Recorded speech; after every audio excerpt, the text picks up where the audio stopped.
좀 정리해 봤고요. 첫 번째 이슈는 아베, 일본 아베 총리 얘기 좀 해봐야겠습니다. 한국일보 기사인데요. 아베, 대북 제재를 끌어들여 경제보복 정당화하려는 꼼수다. 한마디로 꼼수라는 거죠, 꼼수. 여기 사진 좀 봐주실까요? 이게 어제 오사카에 등장한 아베 총리의 모습인데요. 지금 일본은 참의원 선거운동 기간이에요. 그러니까 이렇게 다니면서 우리 정치인들과 마찬가지로 유권자들 만나고 인사하고 그러죠? 보니까 뭐 굉장히 환호를 받는 모습이긴 한데 이런 것 때문에 그럴까요? 우리를 계속 지금 뭐라 그러고 있어요. 그 얘기 지금부터 보겠습니다. 참의원 선거 토론회에서 억지 주장을 했다. 징용 관련 국가 약속 안 지키는데 무역 규정도 제대로 지키겠나? 우리 보고 한 말입니다. 그러자 자민당 내부에서는 아베 총리가 속한 자민당 내부에서는 한국에 수출한 군수물품 북으로 갔다 뭐 이런 주장이 있구나. 근거 있습니까 이거? 이거 왜 이런 주장 막 던지는 겁니까 지금? 그리고 야당에서는요. 여기서 말한 야당은 일본 야당입니다. 정치 분쟁에 무역 사용 안 된다. 이렇게 일본 야당도 지적을 하고 있다죠. 내달 안보 우방에서 한국을 제외해 무역법원 비판 물타기 가능성도 있다. 이거 우방 아니라는 겁니까? 그럼 우리가? 지금 이런 움직임까지 있어요. 자, 아까 키워드에서 아베의 3단 궤변이라고 했는데요. 제가 왜 3단인지 소개해드릴게요. 여기 보시면 아베가 어제입니다. 후지TV에서 진행된 참의원 선거 당수 토론회. 그러니까 일본의 정당들 우리로 치면은 당대표들이 모여서 이제 이 총선 토론회를 벌인 건데 거기에 여러 가지 질문이 나왔죠. 근데 아베 총리가 이렇게 얘기를 합니다. 일단 이 아랫부분, 맨 밑에 부분 봐주세요.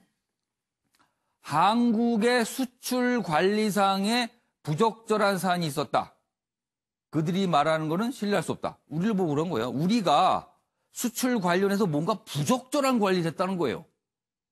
그러니까 일본 물건을 우리가 사오는데 그 사오는 것과 관련해서 뭔가 문제가 있었다. 이렇게 일단 깔아두고 갑니다. 이게 1단입니다. 그리고 2단 갑니다. 그리고 나서 이런 얘기를 또 해요.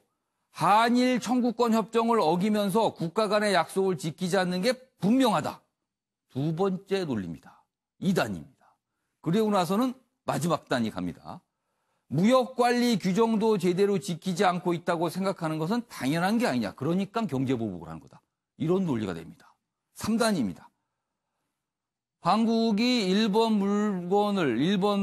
일본의 물품을 사들이는데 그 수출 관련해서 뭔가 관리상 문제가 있다. 그리고 한국은 청구권 협정도 어기는 나라다.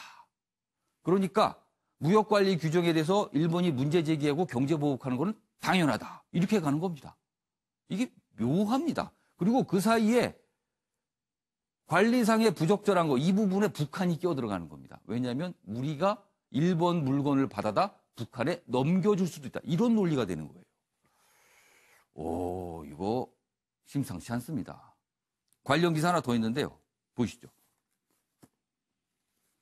그렇다면 아베 총리가 이렇게까지 궤변을 자꾸 늘어놓는 이유가 있을 겁니다. 일본은 지금 이거에 대해서 상당히 준비한 듯한 모습이에요. 첫 번째 이유가 바로 이걸 것 같아요. 일본 화이트 국가에서 한국을 뺄 명분을 쌓고 있다. 2차 보복은 18일, 이달 18일이 고비다. 자, 화이트 국가는요. 전략 물자를 수출하는 일본이 전략 물자로 지정을 한 물건들이 있어요. 뭐 통신과 관련된 등등등. 이런 걸 팔 때 까다롭지 않게 그냥 쉽게 팔게 해주는 나라들이거든요. 이른바 우방 국가입니다. 근데 여기서 우리를 빼겠다는 겁니다. 지금요. 그런데 18일이 고비다. 이렇게 돼 있습니다.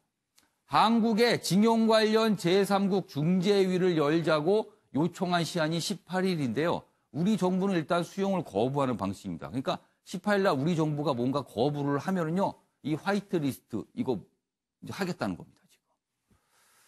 일본, 한국은 우호 국가 아니다 표명한 셈이다. 아베 내각 장기전 각오다. 이렇게 돼 있습니다. 이 정도면요, 이게 우리가 심상치 않은데요. 일단 임병식 전 부대변인.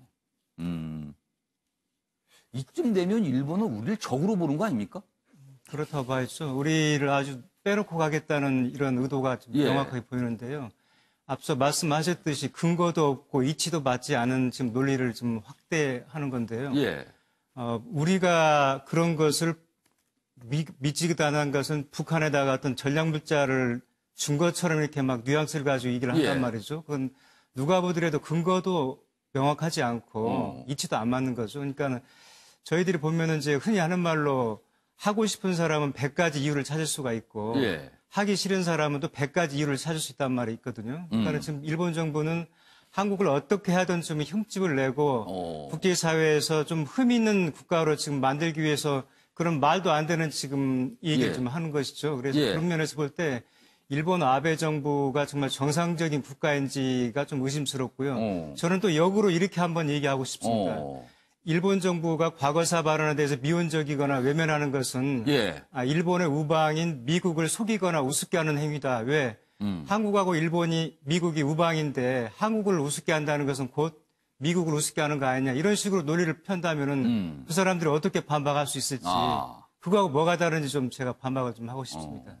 지금 아베 총리가 이렇게 아까 저희 표현했다면 3단 궤변을 늘어놓고 있는 이유가 첫 번째가 이른바 화이트리스트 국가에서 우리를 뺄 생각이 있어서 그렇지 않은 거냐 이런 분석이 첫 번째 나오거든요.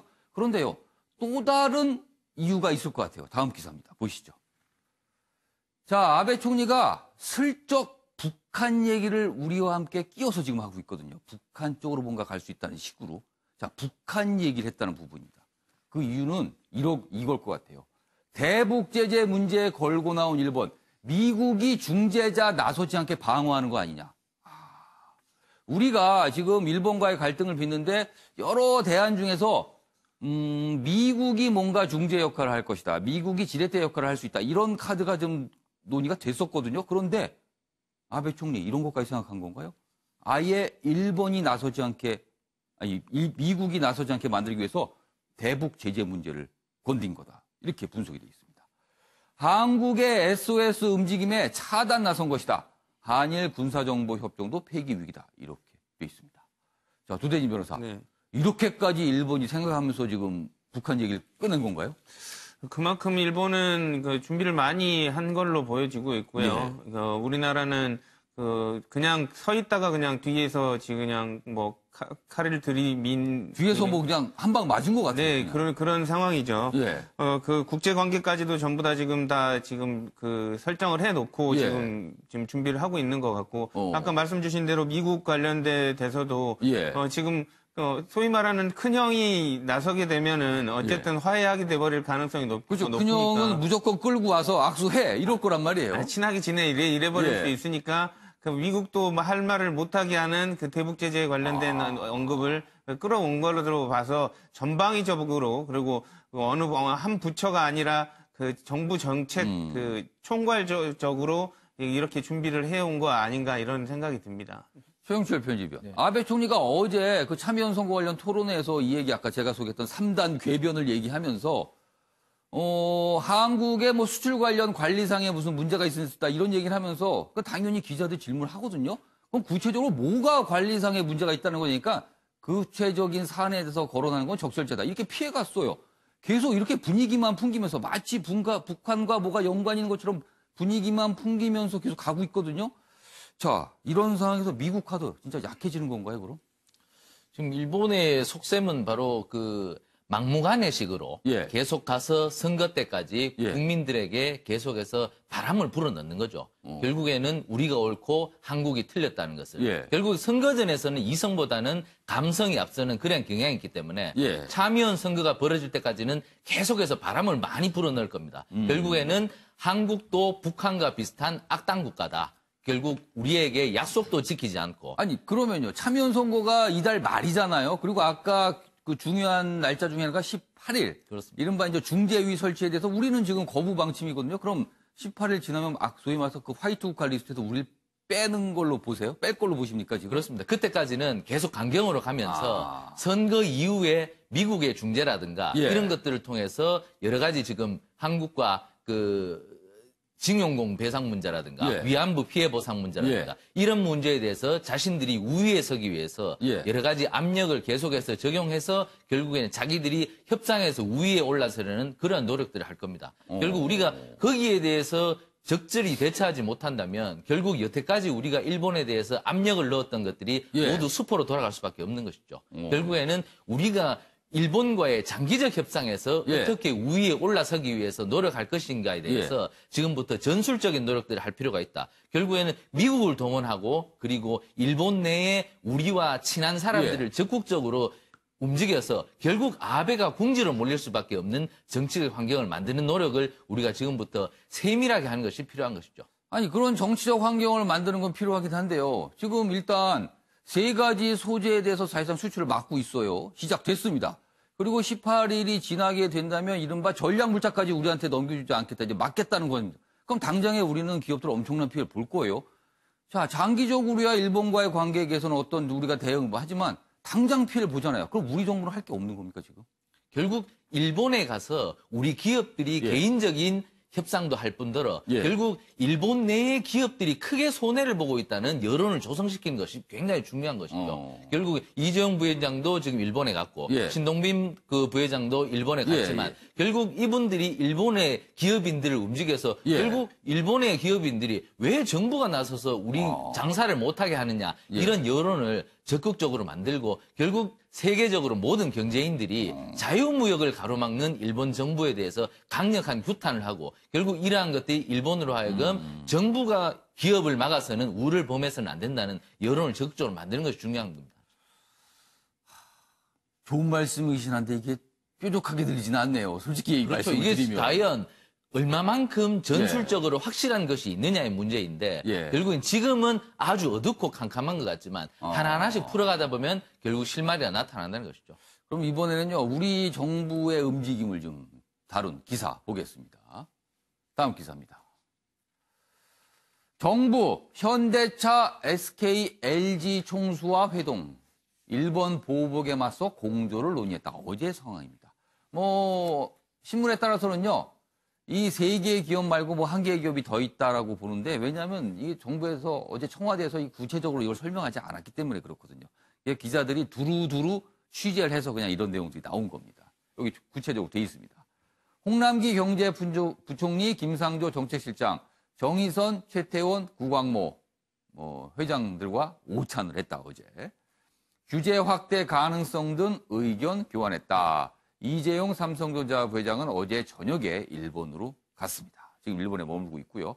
청와대는요, 이런 총수들과의 회동, 장소, 내용에 대해서 공개하지 않았습니다. 기자들이 계속 질문하지만, 이유는 그렇습니다. 이런 걸 다 설명하게 되면 기업도 부담을 느끼고 우리의 카드를 일본한테 먼저 알려주는 셈이 되니까 이런 거는 사실상 공개하지 않는 게 좋다. 이런 이유입니다. 나름 수긍 가는 측면도 있고요. 조금 더 알았으면 하는 측면도 있습니다. 그래서 여기 신중이다 이렇게 제목이 달려 있습니다. 일본 선거 전까지 상황 관리 모드로 갈 듯하다. 그러나 악화된 문재인 대통령이 직접 나설 듯도 하다. 오는 10일입니다. 30대 대기업 총수들과 문재인 대통령이 만납니다. 간담회가 있습니다. 거기서 어떤 모습이 있을지도 좀 기다려지긴 하군요. 자, 그럼 여기서 어제 이재용 삼성전자 부회장이 출국하는 모습이 영상으로 잡혔거든요. 그 모습 보고 이어가겠습니다. 자, 어제 저녁 한 6시 30분 정도 되는 시간입니다. 이재용 삼성전자 부회장이요. 일본을 출국해서. 지금 사실 이재용 부회장은 어제 오찬에, 대기업 총수 오찬에 참석을 했는지 안 했는지가 불분명해요. 근데 시간상으로는 저녁 시간에 출국했으니까 점심시간에는 그 오찬 회동을 참석하지 않았을까 추정은 되지만 확실치는 않습니다. 지금 기업 쪽이나 청와대 쪽 다들 이거에 대해 설명이 없기 때문에 아무튼 뭔가 굉장히 급박하니까 삼성전자의 총수가 일본으로 저렇게 바로 가는 거거든요. 급하게요. 자, 윤치환 변호사. 우리 정부 진짜 지금 뭘 해야 되는 겁니까? 맞보복을 좀 해야 되는 겁니까? 아니면 기다렸다가 근본적인 대책 부분으로 좀 기울여야 되는 겁니까? 어떻게 보세요? 저는 이제 원인을 좀 다각적으로 검토를 할 필요는 있다고 봅니다. 이건 이제 과거사 문제로 촉발이 됐지만 이것을 일본이 명분 삼아서 좀 제재가 아니고 이제 최애국 대우 비슷한 것에서 해제한 거 아니에요? 예. 이런 조치를 했다고 보여질 수도 있기 때문에 예. 그러니까 삼성 같은 경우는 이제 133조 원 들여서 뭐 그 시스템 반도체 그렇죠. 위탁 생산 시설을 예. 만들잖아요. 그러니까 이런 반도체와 관련된 우리가 앞서 나가는 공정에 대해서 일본이 전 세계 보호무역주의에 편승해서 어떤 전반적인 무역 구조를 변경하려고 할 수도 있다. 이런 것들도 한번 검토해 봐야 되는 것이고요. 단순히 그럼 소재 우리를 견제하는 겁니까? 경제적으로 지금? 뭐 그럴 수 있습니다. 왜냐하면 보호무역주의가 확산되게 되면 사실 한국도 예. 이제 경쟁 상대국이거든요. 예. 지금은 이제 뭐 공급 체인화 돼 있기 때문에 예. 서로 협조 관계이지만 실제로 그 경쟁국 관계로 이 시각을 바꿀 수도 있다라는 예. 게 하나고요. 예를 들어서 지금 폴란드 같은 경우에는 화이트리스트에서 아직은 지워지지 않고 있는데 예. 이 폴란드는 지금 대북 제재 관련돼서 문제가 있던 나라거든요. 예. 그런데도 불구하고 언급이 안 되고 있고요. 또는 그럼 뭐 기준이 멋대로 기준이네요. 자의적인 거죠. 명분삼아 한다는 겁니다. 그래서 저는 개인적으로 지금 예. 일본의 자민당 간사장 같은 경우에는 실제 예. TV에 나와서 구체적인 말을 했어요. 에칭가스와 관련된 대북 문제까지 언급을 했거든요. 그렇다면 이렇게 구체적인 언급이 됐기 때문에 한국으로서는 그 진상조사하자. 그래서 당신들이 명분 삼은 것에 대해서 만약에 진상조사를 지금 한미 워킹그룹도 있으니까 예. 한미일 같이 해서 문제가 없으면 이거 유예해달라. 이런 식으로 구체적인 제안도 필요하고요. 예. 당장 대통령께서 정상회담을 제안하시는 건 좀 모양새가 좋지 않지만 예.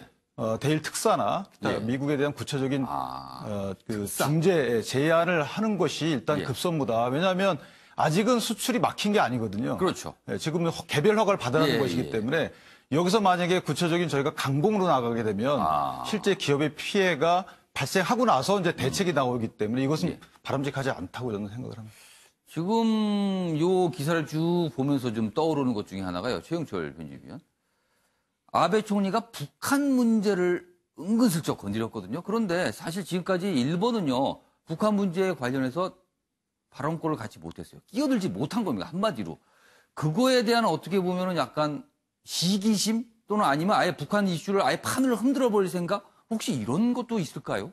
그렇죠. 북한 문제에 대해서 여러 가지 소외가 됐었고 예. 특히 납치자 문제를 풀었어야 하는데 예. 거기에 대해서 풀지 못하는 그런 소외감 이런 것들이 있었죠. 그런데 결국에는 아베를 움직이는 것은 저는 트럼프밖에 없다고 생각합니다. 결국 트럼프의 소영웅주의를 움직여서 예. 트럼프가 북한 문제도 해결하고 동아시아의 전체적인 평화를 이뤘다는 이러한 과실을 안겨줄 수 있다면 예. 결국 트럼프는 나설 것이거든요. 예. 결국 트럼프와 아베는 그만큼 찰떡궁합이기 때문에 예. 트럼프의 그 영웅주의를 움직인다면 결국 아베를 트럼프가 움직여서 아베가 결국 우리한테 약간의 유화적인 모습으로 돌아올 수 있는 여지를 만들 수 있지 않겠느냐. 결국 움직일 수 있는 것은 우리가 미국 카드밖에 없지 않느냐. 저는 이렇게 생각합니다. 그러니까 지금 아베 총리가 북한 문제를 살짝 건드렸어요. 우리가 그럼 역으로 이용해서 북한 문제를 트럼프 대통령이 설명하면서 이거 북한 문제 일본 저렇게 놔두면 해결 안 될 수도 있어. 당신이 나서야 돼. 이렇게 할 수도 있다는 거예요. 그렇다는 거죠. 예. 아무튼 우리 정부 여러 가지 1단, 2단, 3단 아베 총리가 3단을 들고 나왔거든요. 그럼 우리는 한 4단, 5단 정도 해야 되는 거 아닌가 생각도 좀 듭니다. 지금. 알겠습니다. 자, 이번엔요, 어떻게 생각하십니까? 순서를 진행해 보겠습니다. 패널 네 분의 한 방이 있는 분석 기대하면서 주제 보겠습니다.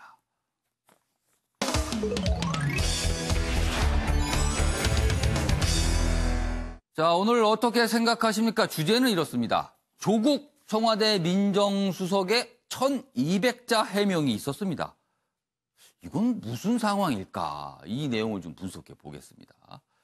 제가 지금부터 기사 두 개의 기사를 소개해 드릴 텐데요. 그동안 패널 분께서는요, 좀 써주세요. 써주시는데, 지금 상황이 과연 무엇인지 떠오르는 단어나 떠오르는 표현을 써주시면서 이따 설명을 좀 해주시면 됩니다. 그럼 제가 연속해서 두 가지 기사 보겠습니다. 장관 지명도 안 됐는데 조국 1200자 해명 왜 나왔을까? 이렇게 돼 있습니다. 장관, 여기서 말하는 법무장관입니다. 그동안 얼마 전부터 조국 민정수석이 법무장관으로 갈 수 있다. 이런 설이 돌았죠. 이른바 법무부 장관 설인데 1200자 해명, 그러니까 본인의 신상과 관련된 아주 상세한 해명을 여당 의원들한테 했다는 겁니다. 여기 보시죠. 논문 표절, 자녀 학교 폭력 문제, 그다음에 폭력 갑질 이렇게 돼 있네요. 그리고 사학 재벌 논란 등 이런 여러 가지 사안에 대해서 그동안 언론에서 이렇게 거론이 됐던 내용들이거든요. 이런 내용에 대해서 여당 의원들 상대로 해명을 했습니다. 근데 여기 구체적으로 돼 있어요. 여기 보시면 여기 있습니다. 1200자 분량의 텔레그램 글로 보냈습니다. 텔레그램이 이제 보안성이 좋다 그래서 많이들 쓰는 거죠. 정치권에서 꽤 쓰는 겁니다. 여기에 1200자 분량의 해명글을 썼는데 이런 해명글을 왜 보낸 것이냐에 대해서 조수석은 주변에 이렇게 설명을 했다 그러네요. 법무장관 얘기가 나오기 전에 일부 여당 의원들이 해명을 요청한 거다. 그래서 설명한 것이다. 그러니까 법무장관 설과는 뭐 크게 관련이 없다. 이런 설명이에요. 그런데 야당은 이런 해명 그리고 뭐 이런 걸 문의했다는 게 있었다는 소식에 대해서 뭐 여러 가지 평가가 있어요. 여기 보시면 한번 몇 가지 대목 제가 소개해드리죠. 법무장관 공식 지명도 되기 전에 해명하는 것은 코미디다. 청와대 수석으로서 대통령에 대한 도리가 아니다. 왜 이런 해명을 왜 하는 거냐. 그리고 이거 왜 물어보는 거냐 이런 걸. 그리고 여기도 있습니다. 법무장관을 향한 조급증이 빚은 볼썽사나운 모습에 유감을 나타낸다. 뭐 이런 논평도 있었습니다. 관련 기사 하나 더 보시죠. 조국 여당 의원의 의혹 해명 메시지. 야당 법무장관 김칫국 마시는 거냐. 뭐 이런 반응이에요. 논문 표절, 뭐 아들 학폭 연루설 등에 대한 해명인데요. 입각설이 돌던 6월 말 여권에 이 해명 내용이 퍼졌습니다. 야당은 뭐 청문회 앞두고 언론 플레이. 그러면 뭐예요? 법무장관 후보자가 되는 게 기정사실화되는 것처럼 지금 분위기가 가는 거예요. 자, 여기 보면은 요 부분은 조국 민정수석 입장에서 조금 해명이 된 부분이에요. 여기 보시면 이렇습니다. 정치권에서 주목하는 건 텔레그램 메시지가 유통되기까지다. 조수석과 가까운 한 의원이 이렇게 얘기합니다. 의원 몇 명이 조수석에게 국회 출입 기자들이 알려준 의혹인데 직접 사실 확인을 해달라고 요청을 하니 관련 자료를 보내준 것이다. 이런 과정이 있었다는 거예요. 장관설이 나오기 전에 받은 사람도 있고 그 후에 받은 사람도 있다. 이렇게 돼 있습니다. 뭐 관련 영상을 좀 보여드리고 싶은데 이게 영상이 없습니다. 이게 무슨 뭐 누가 나와서 직접 얘기한 것도 아니어서. 그래서 뭐 영상 없이 자료화면 보시면서 네 분 패널 의견 들어보겠는데요. 임병식 전 부대변인 앞에 좀 걸어주시고요. 이번에는 좀 순서를 거꾸로 가보겠습니다. 윤기찬 변호사부터 보겠는데요. 이런 상황 왜 벌어졌을까? 떠오르시는 단어나 표현을 좀 적어주시고 설명을 해달라고 제가 미리 질문 드렸습니다. 윤기찬 변호사 어떻게 생각하세요? 예, 이게 아마 그 출처 없이 공유되는 방식으로 퍼진 예. 것 같아요. 그래서 작성 문헌 내용을 보더라도 제3자적 시각으로 쓰여져 있어요. 예. 보셨어요? 그 해명? 일부가 이제 기사를 보면 그러니까 예를 들면은 나는 저는 이런 게 아니고 뭐 예. 조수석은 이런 식으로 그러니까 제3자가 작성한 것처럼 보일 수도 3인칭으로 있다. 쓰여 있네요. 그 글이. 그렇게 돼 있더라고요. 결국은 뭐냐면 이게 인사 과정을 보면 일단 인사수석실의 추천을 거쳐서 민정수석실의 검증을 통해서 대통령께서 지명을 하시는 거잖아요.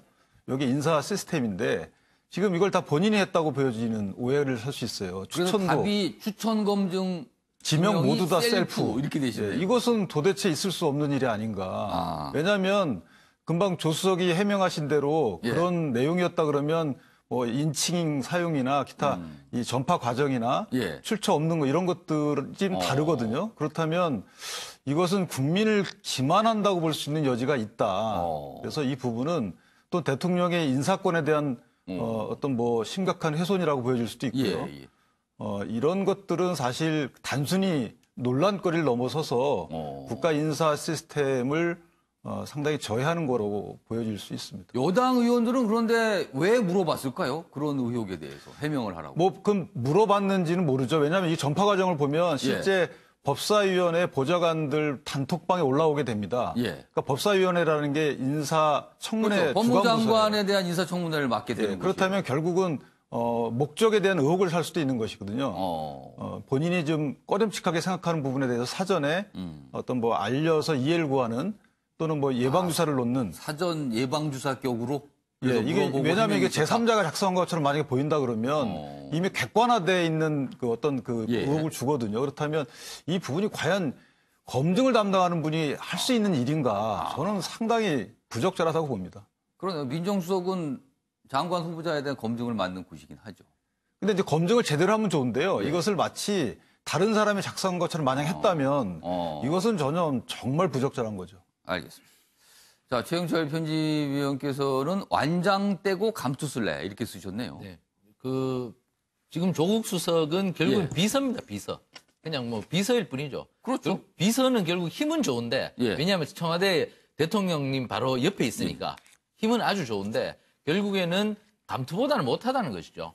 결국에는 장관이라는 감투를 써야 앞으로 이분이 정치적으로 영향력을 행사하고 그리고 정치적으로 좀 더 큰 몸집을 불리기 위해서는 결국 감투로 가야 한다는 것인데. 그럼 최영철 편집위원께서는 장관이라는 감투가 청와대 수석 비서관보다 낫다라고 일단 평가를 하시는 거예요. 결국에는 감투로서의 비중은 훨씬 나은 거죠. 결국 실질적 힘은 예. 대통령이 옆에 있는 뭐 수석이라는 자리가 예. 좋겠지만 결국에는 내가 앞으로 5년 뒤, 10년 뒤를 본다면 결국에는 감투를 한번 써봐야 예. 결국에는 몸집이 또 불리고 결국 내 이름도 더 알릴 수 있는 것이죠. 결국 그 장자를 하나 붙여야 된다는 것이죠. 장관을. 결국 그러한 좀 개인적인 욕망도 있을 것 같고 예. 조국 수석께서는 예. 그리고 수석에 있는 것보다는 결국 장관에 가서 예. 많은 식구들을 한번 거느려보는 예. 지휘관 역할을 한번 해보면 예. 결국 경험도 많이 쌓인다는 것이죠. 결국 그런 개인적인 좀 욕망이 있지 않은가 조국 예. 수석이. 결국 하마평에 계속 예. 오르는 것은 본인의 의사와 무관하지 않다. 저는 이렇게 생각합니다. 결국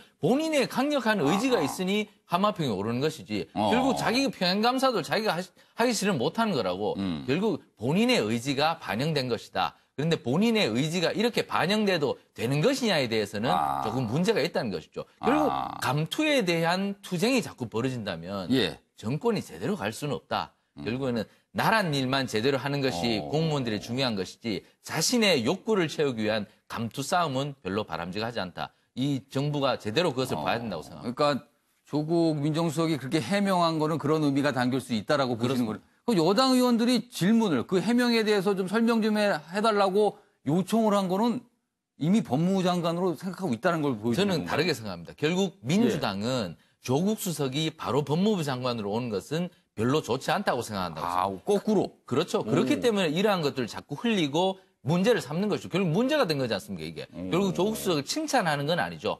결국 민주당이 정말 당내 민주화가 되어 있다면 예. 이러한 인사에 대해서 적극적으로 제동을 거는 것이 문재인 정부 앞으로 남은 임기 동안에 성공적인 정부로 나아갈 수 있는 그러한 길을 여는 것이지 당이 이러한 것들을 모두 받아버린다면 결국 제대로 된 역할을 할 수 없는 이 거죠. 사안이 알려져서 이렇게 논란이 되는 것도 민주당 내에서 조국 민정수석이 법무부 장관 되는 것에 대해서 약간 그렇습니다. 반대하는 쪽에서 얘기를 제동을 하고 있는 일단 거다. 좀 건다고 봐야 되는 것이죠. 그런 또 거꾸로 해석을 하면 또 그런 의미가 있다는 거네요. 네, 저는 그렇게 봅니다. 알겠습니다. 자, 이번엔 조대진 변호사. 할 수도 있지 이렇게 쓰셨습니다. 네. 뭐 이런 발언 충분히 할 수도 있다고 저는 생각을 합니다. 뭐 본인에 관련된 얘기고 본인의 예. 가족에 관련된 얘기니까 예. 충분히 할 수도 있다고 저는 생각이 되고요. 예. 그리고 왜 그렇게 그 조국 수석에 관련돼서 법무부 장관 아직 뭐 하마평에 오르기는 했습니다만은 뭐 공개적으로 확정된 게 아무것도 없어요. 확정된 게 아무것도 예. 없습니다. 그리고 본인이 하겠다고 얘기를 한 것도 아니고 예. 그리고 저 뭐 본인이 하겠다고 원한다고 하더라도 대통령이 지명을 해줘야지 되는 것이 그렇죠. 본인이 원한다고 되는 게 아니거든요. 근데 그럼에도 불구하고 이렇게 자꾸 나오는 거는 예. 그 야당이나 예. 뭐 일부에서 보수 예. 그 일간지 같은 데서는 예. 조국 수석에 대한 두려움 같은 게 있는 것 같습니다. 그러면 법무부 장관이 되길 바라지 않는다는 건가요? 그렇죠. 그래서 그런 부분들 때문에 조국 수석에 관련된 이러한 뭐 어떠한 문제점이 있다. 그렇다더라라는 거를 자꾸 조금 군불대기를 하고 있는 것 같긴 한데 예. 어쨌든 조국 수석은 충분히 개인적으로 설명할 수 있는 범주 내에서 자기를 설명을 했었고 예. 또 이게 이렇게 헤드라인으로 나갈 만큼 중요한 문제는 아닌 것 같은데 왜 보수 언론에서 그렇게 군불대기를 이거를 하고 이제 있는지 논란을 만든 거다. 이렇게. 예, 그렇게 생각을 합니다. 지금 최경철 편집위원과 조대진 변호사는 각각 누군가 조국 민정수석이 법무부 장관에 대해서 그렇게 마땅치가 않다. 약간 반대 입장을 갖고 있다라는 거 했는데 최경철 편집위원은 그게 여당 내부에 있을 수 있다. 그리고 조대진 변호사는 여당이 아닌 그 바깥에 있을 수 있다. 이렇게 좀 분석을 다르게 해주셨어요. 알겠습니다. 자, 임병식 전 부대변인께서는 최선의 공격, 최선의 방어 이렇게 쓰셨습니다. 뭐 흔히 하는 말처럼 말 그대로 최선의 공격이 자기를 방어하는 수단이 된 건데요. 예. 저는 조국 수석이 지금 떠도는 얘기들이 예. 거기에 대해서 저희들이 여기서 좀 신경을 써야 될 게 예. 이게 언론을 통해서라든지 아니면 정치권을 통해서 공식적인 해명이거나 자료가 아니거든요. 그렇죠. 말 그대로 친분 있는 의원들끼리 예. 야 이러이러한 말이 떠도는데 예. 어떻게 된 거냐. 예. 내가 알아야 누구하고 얘기할 때 답이라도 해줄 거 아니냐. 아. 이런 식의 차원에서 이제 아마 제공이 됐다고 저는 분위기로 생각이 봐서는 들고요. 그럴 수도 있을 것 그렇죠. 같아요. 예. 지금. 다만 이것을 예. 이제 어떤 경로가 됐던 이게 이제 밖으로 알려진 건데 예. 그게 조금 논란이 되는 건데 그런 점에서 오. 볼 때는 조국 수석이 좀 어쨌든 좀 어설펐고 좀 신중치 못했다는 건 있지만은요. 1200자면 그래도 분량이 꽤 돼요. 굉장히 그렇죠. 자세히 설명했다는 뜻이에요. 뭐 그걸 페이퍼로 만들 수도 있고 예. SNS 통해서 할 수도 있는데 그걸 떠나가지고 본질은 뭐냐면은 예. 그냥 그 주변에 또 같은 집권 여당이니까 친분이 있을 거 아닙니까? 예. 그래서 야 여기에 대해서 좀 해명 좀 해봐 할 수 있단 말이죠. 그러면 이러이렇다고 또 답을 한 거고 예. 그걸 가지고 너무 지금 경광부회식으로 좀 확대하는 거 아닌가 싶은 생각이 있습니다. 다만 조국 수석 이전에도 SNS를 통해 가지고 계속해서 있던 이런 설화의 그 중심에 있었기 어떤 때문에 뭐 정책에 대한 입장도 자주 밝혔어요. 예, 본인이 이제 뭐 내가 사적으로 했다고 할 수 있지만 조국 수석이란 그 자리가 그렇지 못하기 때문에 좀 더 신중할 필요는 좀 있지 않을까 싶습니다. 그러니까 조대진 변호사하고 저 임병식 전 부대변인은 뭐 상황은 이해되는 측면이 있고 뭐 그럴 수도 있는 건데 이게 너무 좀 논란을 키우는 측면이 있지만 그래도 좀 신중할 필요는 있다. 그러니까 지켜보는 사람이 그만큼 많다는 거죠, 그렇죠. 지금. 예. 알겠습니다. 아무튼 오늘 아침에 좀 눈길을 끄는 기사들이 있어서 어떻게 생각하십니까로 좀 다뤄봤습니다. 자, 이번에는요, 자유한국당 얘기 좀 해보겠는데요. 도대체 이거 무슨 상황인가요, 지금? 이게 제가 일단 설명을 좀 해드리겠습니다. 알짜 돼 있습니다. 국토위원장 못 내준다. 그러면은 국토위원장이란 국회 상임위 중에 하나인데 이 국토위원장 자리가 알짜라는 거예요. 근데 못 내준다고 하는 분이 있나 봅니다. 지금 여기 보시면 한국당 박순자 의원 지금 국토위원장입니다. 합의를 깨고 6개월 더 할 것이다. 그러면서 2번 농성 중이다. 그러니까 병원에 가서 그냥 들어가 있는 거예요. 그리고 농성이라고 표현이 되어 있습니다. 이게 뭐 어떻게 된 일일까요? 여기 보시면 설명이 좀 되어 있는데요. 국회 국토교통위원장인 박순자 의원이 있고요. 그리고 또 다른 축에는요. 여기 있습니다. 홍문표 의원이 있습니다. 두 사람 사이의 관계인데요. 두 사람은 당내 경선을 하는 대신에 이 국토위원장 자리를 1년씩 맡기로 지난해 합의를 했습니다. 원래 상임위원장은 2년을 하는 거거든요. 그런데 이 국토위원장이 여기보다 알짜입니다. 너무 좋은 자리다 이거죠. 그러니까 한 사람이 2년 하지 말고 한 사람이 먼저 1년, 그 다음 사람이 1년 이렇게 1년씩 나눠서 하자. 이렇게 합의를 했답니다. 그리고 박순자 의원이 지난해 7월부터 임기를 먼저 시작을 했다. 그럼 약속대로라면 지금 7월 1년 지났잖아요. 그럼 박 의원이 국토위원장 임기는 올해 7월까지니까 이거를 물러나고 홍문표 의원이 해야 되거든요. 그런데 박순자 의원이 못하겠다. 물론 몸분을 한다. 나 이거 더 해야겠다. 이렇게 되는 겁니다. 여기 뭔데? 여기 있습니다. 그런데 박 의원이 돌연 약속을 깨고 버티기에 들어갔다. 그는 지난달 말부터 경기 안산시 어떤 한 병원에 입원했다. 그러니까 입원해서 병원 들어갔으니까 이게 연락하거나 만나기도 쉽지 않은 상황인 거예요, 지금. 홍문표 의원은 좀 뭐 어떻게 하고 있을까요? 그리고 나서는 이렇게 못 물러나니까 대안으로 그러면 앞으로 1년 남은 거 6개월씩 나눠서 하자. 그럼 박순자 의원이 6개월 한다는 건 내년 총선까지 하자는 거잖아요, 지금. 그래서 이게 갈등이에요. 제가 이렇게 설명했는데, 자, 한국당에 몸담고 계신 윤치환 변호사, 이거 어떻게 되고 있는 겁니까, 지금 이 상황? 뭡니까, 이 상황은 지금? 좀 아름답지 못한데 자리 싸움이죠. 예. 뭐 사실은 상임위원장 임기는 2년인데 예. 예결위원장은 1년이기 때문에 예. 예결위원 임기가 끝나면 뭐 다시 그럼 1년이니까 당에서- 그냥 물러날 수밖에 없는 거예요. 그래서 이제 예. 해결이 되는데 경선을 하든 추대를 하든 상임위원장은 지금 사임 규정이 상임위원회의 동의를 얻어서 사임한다 이것뿐이 없어요 국회법에. 그러다 보니까 예. 강제로 사임케 할 수 있는 법적 수단이 좀 부족한 아, 상황이거든요. 본인이 물러나지 않으면 뭐 방법이 없는 거예요? 임기가 끝나지 않고 본인이 물러나지 않으면 임기 실제, 전에는? 예, 강제로 사임시킬 수 있는 법적인 근거 규정이 없어요. 근데 그러다 작년에 보니까- 약속을 했다면서요? 그러니까 하반기 원 구성 때 그렇게 하기로 했으니까 아마 지킬 걸로 예상이 되고요. 지금 박순자 의원께서 주장하시는 내용들이 쭉 논리를 내세우는데 네. 명분이 좀 약하세요. 그래서 조만간에 해결될 거라고 생각을 합니다. 해결 안 되고 있잖아요, 지금. 될 거예요. 예. 왜냐하면 예. 지금 박순재 의원께서 말씀하시는 여성 뭐 상임위원장이 없다. 예. 그다음에 뭐 홍문표 의원이 기존에 예결위원장 했다 이런 여러 가지 말씀들을 하시는데 예. 일단 본인이 합의를 하셨던 내용이라서 예. 이 합의를 번복할 수 있는 명분이 없어요. 그래서 조만간 해결될 거로 생각합니다. 정실 편집위원. 뭐 국회 취재 오래 하셨으니까 여기 국토위원장 자리가 알짜라 그랬어요. 얼마나 좋은 자리길래 그래요? 국토위원 자체가 알짜입니다.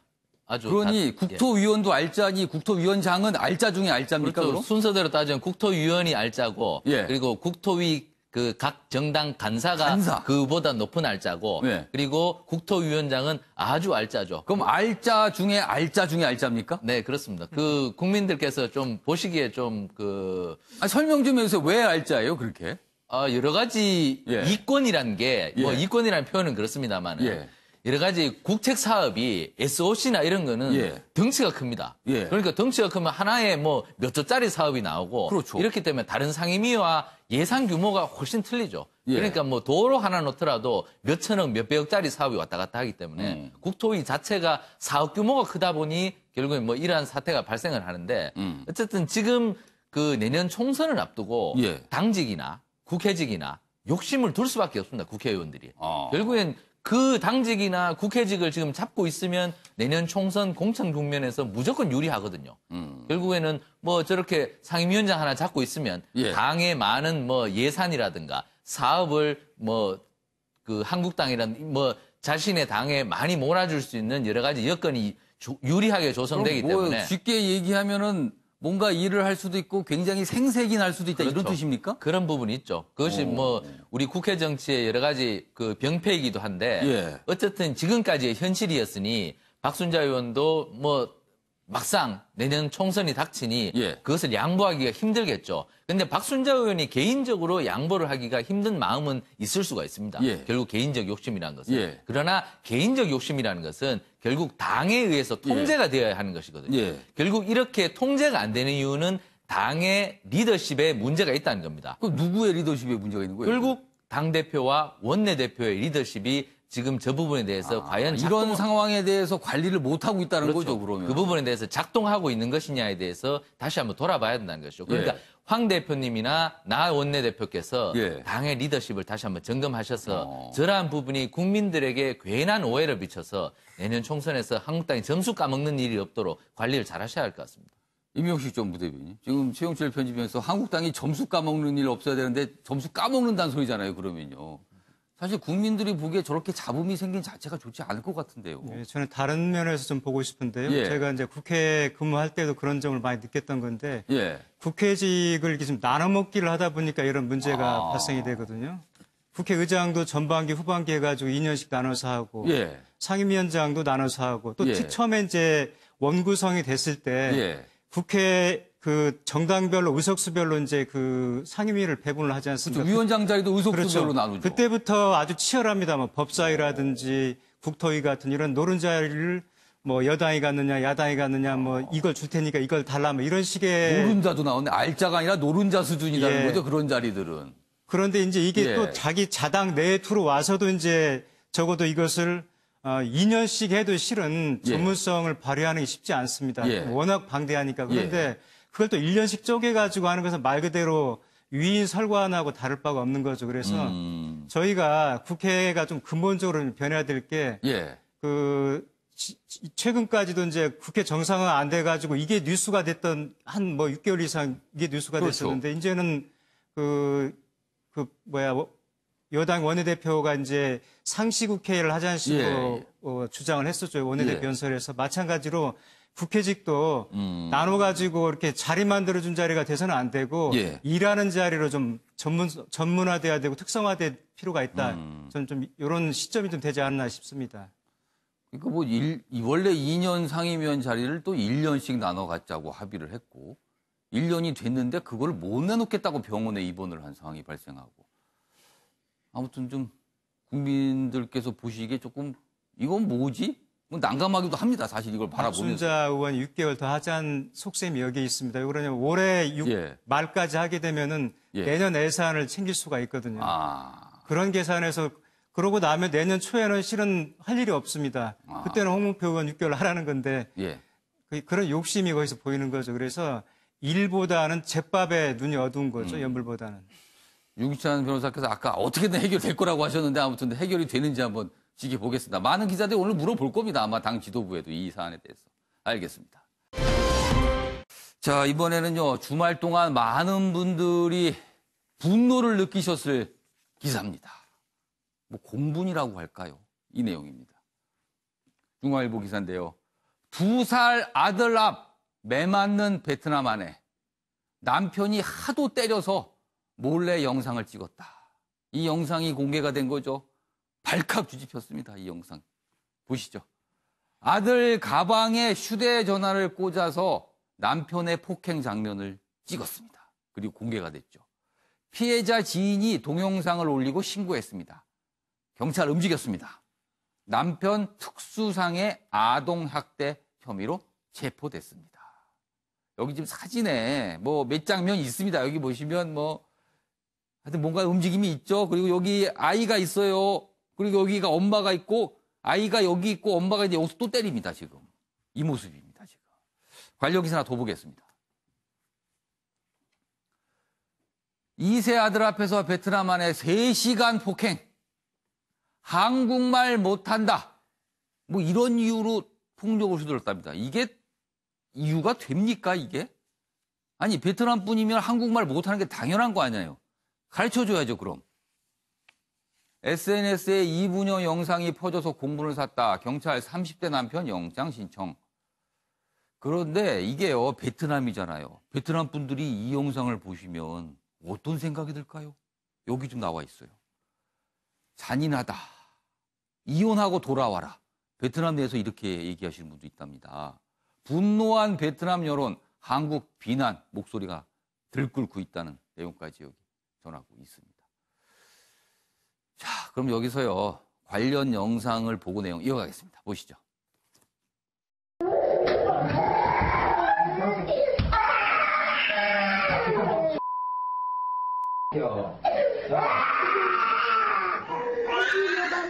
혹시 만들지 말을 했어 안 했어? 내가 베트남 와야 했지. 빨리. 자, 실제는요, 길기도 하거니와 굉장히 잔혹한 모습이 있지만요, 끊어서 그냥 주요 장면만 저희가 이제 편집해서 보여드렸습니다. 이런 일이 왜 벌어지는 걸까에 대한 근본적인 문제를 다룬 기사도 있거든요. 마저 보겠습니다. 보시죠. 다음 기사입니다. 아기하는 이주 여성 부인 폭행했다. 역시 마찬가지 내용 전하고 있는데 여기 보면은 다른 내용이 좀 있습니다. 가정폭력 키우는 남편 신원 보증제다. 여기 보시면 이주 여성 10명 가운데 4명이 폭력 피해를 당했답니다. 굉장히 높습니다. 가부장적 인식 여전한 데다 국적 취득 때 신원 보증이 족쇄가 된답니다. 그러니까 남편이 보증을 해야 된다는 거네요. 남편이 국적 신청 취소 보복하는 경우도 있다. 그러면 지금 이 이주 여성 이런 분들은 사실상 속수무책이 되는 거잖아요, 지금. 자, 조대진 변호사. 이 부분 좀 설명해 주세요. 이게 남편 신원 보증제가 뭡니까, 이거? 일단 결혼을 할 때 남편이 이제 신원 보증을 해줘야지 한국에서 살 거를 전제로 해서 오래 남아 있을 걸 확인할 수 있지 않습니까? 부인이 되는 거다. 그렇죠. 이렇게 뭔가를 증언을 하는 거죠, 그럼. 그렇죠. 안 그러면 그냥 아기만 낳고 아니면 혼인만 하고 그냥 또 돌아가 버리시는 분들, 잠적해 버리시는 분들이 많기 때문에 그런 부분들을 조금 이제 보완하기 위해서 남편의 신원 동의를 얻도록 하고 있습니다. 그런데 이제 이게 무기가 되다 보니까 이제 남편은 이제 아내를 좀 하게 하는 그런 방식이 되는 그러면 거죠. 신원 보증해서 결혼하게 되면 그 여성분은 국적을 취득하는 거잖아요. 우리 국적을. 그렇죠. 근데 그 이후에 또 이건 뭡니까, 그럼? 국적 신청 취소를 남편이 할 수 있다. 이건 무슨 뜻입니까? 그러니까 나중에 그 결혼에 관련된 부분이 거짓 결혼이었다, 위장 결혼이었다, 이런 부분을 주장을 하면서 국적 취소를 요구를 하는 경우들도 있고요. 오. 그리고 또 그 아이의 양육에 관련해서 부적정을 하기 때문에 예. 본국으로 돌아가라 이런 식의 그 요구를 하면서 법적 취소를 하는 경우들도 있습니다. 사실요, 이 폭행 모습이 영상으로 찍히고 공개가 됐으니까 이렇게까지 경찰이 움직이고 파장이 커졌죠. 만약에 그 피해를 당한 여성분이 그냥 경찰한테 가서 이렇게 당했습니다 얘기했으면 이렇게 됐겠냐고요, 지금 사실은요. 그러니까 이런 일이 비일비재할 수 있다는 거예요. 여기 보시면 이주 여성 10명 가운데 4명이 폭력 피해를 당했다는 거잖아요. 최영철 편집위원. 이거는요, 굉장히 좀 근본적인 대책이 있을 것 같아요. 있어야 될 것 같은데요. 결국 이주 여성들이 여기에 와서 예. 폭력 피해를 당하는 것은 정상적인 결혼 과정을 거치지 않고 단순히 남성이 여성을 일방적으로 어떤 그 예. 부인으로서 맞아들이는 것이 아니라 예. 나의 뭐 수족 중에 하나로 내가 당장 뭐 배우자가 없으니까 국내에서 구할 수 없으니 밖에 가서 구한다는 이런 조달의 개념이 있거든요. 결국 이러한 것이 없어지지 않고는 전환 폭력이 사라지지 않습니다. 예. 결국 남성이 그러한 인식을 계속 갖는 한 예. 폭력을 휘두르고 결국에는 아까 신혼보증제 저런 것을 갖고 그 자신의 아내에게 계속해서 갑질을 하고 결국 자식에까지 나쁜 영향을 미친다는 것이거든요. 결국 저러한 결혼은 성립돼서는 안 된다는 것이죠. 예. 그러니까 지금 법무부에서도 저러한 결혼을 행복하지 않은 결혼을 없애기 위해서 사실 규제를 많이 강화하고 있습니다. 그러니까 앞으로 나가야 할 방향은 예. 결국 사랑이 있는 결혼이 있어야지 예. 사랑 없는 결혼은 결국 폭력과 남편의 외도 그리고 그 아내에 대한 외면 이러한 예. 것들이 있기 때문에 결혼에 대해서 정말 그 인간적인 인간애가 바탕이 된 결혼을 만들어줘야지 예. 저러한 조달 개념, 결국에 나의 욕구를 충족하는 개념 이러한 부분은 저희 사회가 좀 지향해야 될 필요가 있다. 그 부분에 대해서는 규제를 계속 강화해야 된다. 저는 이런 생각. 결혼인데 조달이다. 조달에 가깝다. 이렇게 되는 거예요. 그러니까 저런 식으로 폭력을 휘두르고 아내를 사람으로 생각하는 게 아니고 결국엔 어떤 물품이나 자신이 뭐 그 명령해야 되는 대상으로 생각하는 것이죠. 조대진 변호사. 아니, 이건 뭐 조대진 변호사 아니면 윤찬 변호사 두 분이 설명해 주세요. 지금 이런 상황과 비슷한 상황에 처해 있는 이주 여성분이 계신다면 어떻게 해야 되고 어떻게 보호를 받을 수 있습니까? 일단은 그 폭력을 당하면서도 예. 그 가정을 계속 유지하는 이유가 이제 저렇게 말씀하신 남편 실형보증제인 거고요. 저것이 폭력을 유발한다고 보이지는 않습니다. 예. 이제 뭐 많은 또 상당수 잘 사신 예. 분들도 계시고 다만 이제 배우자라는 것은 보호자잖아요, 보호자. 예. 부양 의무도 있고 그런데 저렇게 폭력을 행사하고 폭력의 정도가 저거는 상상할 수 없는 거죠. 예. 근데 일단 우리 국적법에서 보면 이제 귀화 요건이 있는데 예. 결혼을 한 뒤에 2년 이상 대한민국에 살아야 돼요. 근데 2년 이상 사는 기간 동안에는 사실 계속 그 허가를 받아야 되는 상황이거든요. 그러다 보니까 저렇게 남편 실형보증제가 이제 중요한 의미를 띠게 그러니까 되는 저기서 거죠. 벗어나지 못하는 거군요. 그렇죠. 그러니까 예를 들면은 다만 이제 결혼 생활을 계속 유지할 수 없는 경우에는 예. 법무장관 허가를 받아서 이제 또 귀화를 신청할 수 있는데 예. 요 부분에 대해서 사실 좀 요건이 세분화되고 완화돼야 돼요. 그래야지만 지금 저렇게 폭력을 수인하면서까지 예. 결혼 생활을 유지하는 여성들이 예. 그럴 필요가 없다는 거를 이제 알려야 되는 거니까 예. 따라서 약간의 제도적 정비도 필요하다. 이런 생각이 듭니다. 그리고 예. 특별법에 따라서 저렇게 예. 이제 가정폭력에 시달리시는 분들은 예. 사실은 보호시설이 있어요. 그래서 관계당국에 보호를 요청하게 되면 예. 보호시설에 가서 아이를 키우거나 하더라도 예. 귀화 요건에 해당할 수가 있기 때문에 반드시 혼인 계속 중이라는 것이 절대적 요건은 아니다. 그럼 지금 당장 이런 피해를 똑같은 상황에 처하신 분은 주민센터라도 찾아가면 됩니까? 저분은 지금 임시보호 조치가 되고 있는 걸로 알고 있고요. 예. 외국인 보호시설이 있어요. 그래서 뭐 경찰에 문의하시거나 경찰에 가서 뭐 관청에 문의하시거나 그다음 출입국 관리국에 문의하시면 전부 다 그런 안내는 다 해드립니다. 그래서 일단 안내에 따라서 하시면 됩니다. 어디든 가서 상담을 좀 받아야 될 필요가 있는 거군요. 이런 상황이라면. 알겠습니다. 주말 동안에 아주 이 영상 지금 화면에 잠깐 보셨지만요. 지금 베트남 언론, 베트남 인터넷 사이트에도 지금 이 동영상들이 계속 올라오고 있습니다. 베트남 분들이 계속 보고 계신 겁니다. 지금요. 알겠습니다. 이번에는 나라 밖 소식인데요. 트럼프 대통령 얘기가 좀 있네요. 여기 보시죠. 한겨레입니다. 주미 영국 대사가 본국에 보고를 합니다. 트럼프 대통령에 관하여. 근데 이렇게 보고를 했답니다. 서투르고 기능장애가 있다.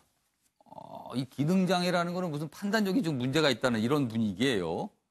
여기 보시면 주미대사 외교 전문이 언론에 공개가 됐는데요. 백악관 초기 내분 보도들에 대해서 가짜 뉴스 아닌 대부분 사실이다. 이렇게 주미 영국 대사가 영국 당국에, 그러니까 자기 본국에 이렇게 보고를 했답니다. 관련 기사 하나 더 있습니다. 보시죠. 주미 영국 대사, 트럼프 정부는 무능하다. 칼싸움 같은 내분이 있다. 이렇게 평가를 했네요. 이게 그럼 봉국 정부가 이런 정보를 받은 거예요. 여기 보시면 영국에 보낸 비밀 외교 전문이 유출이 됐는데 외교 역사상 이렇게 유출되는 경우도 유례가 드물다. 이것도 무슨 내막이 있을 것 같기도 하네요, 지금. 그리고요, 트럼프 각종 스캔들로 공격받았지만 터미네이터처럼 살아남았다. 이렇게 또 평가가 있고요. 메이 총리, 그러니까 영국 총리죠. 트럼프 환심을 사려면 전화 많이 하고 칭찬해서 아첨하라. 미국에 나와 있는 영국 대사가 본국에 한 보고서에 트럼프 대통령 환심 사려면 전화 많이 하고 아첨을 많이 해야 된다. 그게 영국 국익에 이롭다. 이렇게 조언을 했다는 겁니다. 임명식 부대표님, 이걸 어떻게 봐야 됩니까? 우리가 좀 활용을 해야 됩니까? 아니면 뭐 이런 일이 다 일어나 그냥 무시하고 넘어가야 됩니까? 요 말씀 드리기 전에 한 가지 제가 예. 아까 이주 여성 관련 말씀하세요. 어디를 물어봐야 되냐고 그래서 제가 적어온 게 있어가지고. 그러세요. 그럼 소개해 주세요. 중요한 거예요. 한국 이주 여성 인권센터라는 데가 있습니다. 여기가 긴급 전화가 1577-1366이고요. 상담 전화는 02-3672-7. 지금 뭐 적으시는 분도 있을 것 같아요. 지금 3672-7559입니다. 이게 당장 시급한 분들 이쪽으로 하시면 될 것 같습니다. 거기는 그러면 뭔가 조언을 받을 수 있다는 거죠. 알겠습니다. 그 영국 그 대사가 한 얘기가 새삼스러운 건 아니죠. 이미 미국 내에서도 지난해인가 그 책으로 나와가지고 한바탕 논란이 있었고요. 그게 아주 가까운 곳에서 있었던 분이 그 책을 써가지고 거의 사실에 근접해 있다는 게 뭐 그 당시에 뭐 객관적으로 입증이 됐던 건데요. 저는 이제 그 트럼프가 그 취임 초기부터 계속해서 이런 문제점이라든지 도덕성 문제, 뭐 성추문에 휘말렸는데 이걸 뛰어넘은 게 뭐냐면 이제 경제 문제로 이걸 덮었거든요. 그래서 여기는 터미네이터처럼 살아남았다고 평가를 했어요. 그리고 이제 트럼프 성향을 보시면 알겠습니다만 이번에 우리 한국에 왔다 가면서도 기자회견을 통해 가지고 오바마 정부가 못했던 걸 내가 했다는 식으로 자기가 자기 자화자찬을 계속 합니다. 기회만 생기면 자랑을 했어요. 그만큼 자기 도취 성향이 강한 사람인데 저희들이 지피지기면 백전백승이란 말이 있듯이 트럼프가 어떤 취향의 어떤 성향의 그 정치인이라는 것을 우리가 안다면은 그것을 역으로 저희들이 슬기롭게 저희 국익에 도움되는 방향으로 이용을 하면 되는 거지 굳이 저기에 또 편승해가지고 같이 때리거나 뭐 이럴 필요는 없을 것 같습니다. 중요한 대목은 이거군요. 트럼프 대통령의 환심을 사려면 전화 많이 하고 칭찬해서 아첨하라. 아베가 뭐 대표적으로 우리가 지금 일본과 갈등을 빚고 있잖아요. 그 미국을 어떻게 지렛대로 활용할 수 있지 않을까 이런 판단들이 있는데 문재인 대통령이나 우리 정치인들이 전화 많이 하고 칭찬하고 아첨하면은 우리를 위해서 움직일 수도 있다. 이런 얘기가 됩니다. 영국이 이미 분석을 해놨습니다. 해법을. 이렇게 되는군요. 외교가. 알겠습니다. 자, 이번에는 뭐 시간상 보니까 마지막 기사가 될 것 같은데요. 광화문 광장 얘기 계속 나오고 있습니다. 보시죠. 태극기 부대 5천여 명 경찰 가로막고 광화문 광장에 세 번째 천막을 기습 설치했다. 우리 공화당의 자진 철거 요구를 서울시가 했지만 이게 뭐 계고장 발송되고 다시 치고 이런 거 배풀이 된다. 이런 얘기입니다. 관련 기사 하나 더 보시죠. 화분 없는 곳에 우리 공화당 불법 천막도 설치. 그렇죠. 서울시에서 화분을 많이 설치했는데 그 화분 없는 걸 피해서 또 천막이 기습 설치됐습니다. 서울시 자진 철거라 계고장을 보냈습니다. 이 철거 과정에 또 충돌이 일어나지 않을까 이런 전망이 듭니다. 그럼 여기서 관련 영상 보고 이어가겠습니다.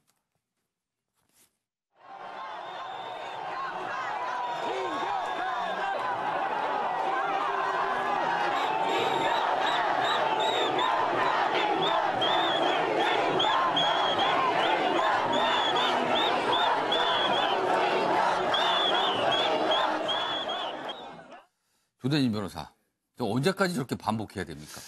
근데 저게 그 참 의지도 있지만 저 그 천막을 설치하는데 한 10여 분밖에 안 걸린다고 해요. 아주 굉장히 빠른 속도로 이동하면서 쳐버릴 수가 있기 때문에 그러니까 뭐 본인들이 계속 그 그 천막을 설치해야겠다는 의지가 있다고 계속 보여진다면 예. 이게 행정 대집행이라든지 이행강제금 갖고는 도저히 막을 수 없을 상황인 것 같은데 예. 어쨌든 본인의 정당에 관련된 그 주장을 하시더라도 예. 법의 범주 내에 있는 범위 내에서 하시기를 참 기원 드립니다. 최영실 편집위원, 이 분위기라면 서울시에서는 광화문 광장 전체에 화분을 설치할 수도 있겠네요, 지금. 조원진 예. 우리 공화당 대표를 만나서 제가 얘기를 들어보니까 왜 이걸 자꾸 예, 불법이라는 얘기를 들으면서까지 예. 하느냐고 물어보니까 자신은 이거 법적으로 다 근거를 검토해보고 하는 거다. 정당법상 정당 활동을 할 수 있다고 계속 주장하는 거예요. 예. 조원진 대표는. 예. 그래서 그 법적 근거도 뭐 얘기를 하던데 예. 그까지 제가 정확하게 찾아보진 않았지만 예. 어쨌든 이렇게 된 상황에서는 서울시가 조원진 대한애국당 대원역도 아니라 우리 공화당 우리 대표하고 공화당. 협상을 해야 됩니다. 결국에는 그러면 정당 활동의 근거가 뭐냐? 예. 협상을 해서 그러면 어디에서 해라, 그걸 조금 쳐라. 지금 저 사람들이 서울시가 아무리 막아도 또 칩니다. 그렇기 때문에 지금은 협상이 필요한 때가 아닌가. 예. 결국 협상이 필요하고 서울시가 조금이라도 자리를 마련해 줘 버리면은 예. 결국은 그 이후에 불법 행동을 한다면 국민들이 무관심해질 겁니다. 결국엔 이러한 부분에서 서울시가 여태까지 강대강으로 맞추기보다는 예. 이제 협상을 해서 좀 더 도덕적 우위에 서는 것이 결국에는 국민들로부터 여론에서 심판을 받는 길로 가지 않을까 저는 이렇게 봅니다. 그러니까 뭐 화분을 계속 설치하기보다는 일단 만나서 얘기를 들어보고 설득도 하는 과정이 좀 있어야지 어떤 명분을 갖는다 이런 말씀이시네요. 알겠습니다. 자, 이번엔 사진 속에 담긴 사연을 들어보는 순서입니다. 김유진 아나운서의 이슈컷 보시죠. 이슈들을 사진으로 살펴보는 시간 이슈컷입니다. 첫 번째 이슈 태그는 조각상입니다. 하늘색 원피스 차림에 손을 들어 보이는 모습의 이것. 트럼프 미 대통령의 부인 멜라니아 여사의 조각상입니다. 2017년 대통령 취임식 당시 모습을 형상화한 것으로 그녀의 고향인 슬로베니아에 세워졌는데요. 트럼프 대통령의 반이민 정책을 비판하기 위해서입니다. 제작자 측은 이민자 출신 아내를 맞은 그가 이런 정책을 펴는 건 모순이라고 주장하고 있다네요. 두 번째 이슈 태그는 왕도마뱀입니다. 가정집 대문을 기어오르고 있는 왕도마뱀. 작은 악어라고 해도 믿을 정도로 크기가 엄청난데요. 말레이시아의 주택가에 왕도마뱀이 나타나 모두를 놀라게 했습니다. 집주인은 소방당국에 도움을 요청했다고 하는데요. 사진을 본 누리꾼들은 고질라인 줄 알았다고 하는 한편 행운을 가져다주러 온 것 같다는 반응을 보이기도 했습니다. 마지막 이슈 태그는 세계유산입니다. 한국의 서원 9곳이 유네스코 세계유산으로 등재됐습니다. 지난 2015년 등록 신청에서 한 차례 낙방한 뒤 이룬 쾌거인데요. 서원은 학자들이 후학 양성을 위해 만든 조선시대 교육기관입니다. 한국의 서원은 원조 중국과 다른 독특한 발전을 이뤘다는 평가인데요. 서원 자체의 기능뿐 아니라 건축적인 측면에서도 가치가 높다고 하네요. 앞으로도 잘 보존해서 후손들에게도 자랑스러운 유산이 전해지길 바랍니다. 지금까지 김유진의 이슈컷이었습니다. 네, 우리의 서원이 높은 평가를 받았다. 그런 소식까지 전해드렸습니다. 자, 아침의 매일 용제 오늘은 여기서 마치겠습니다. 시청해주신 여러분 고맙습니다.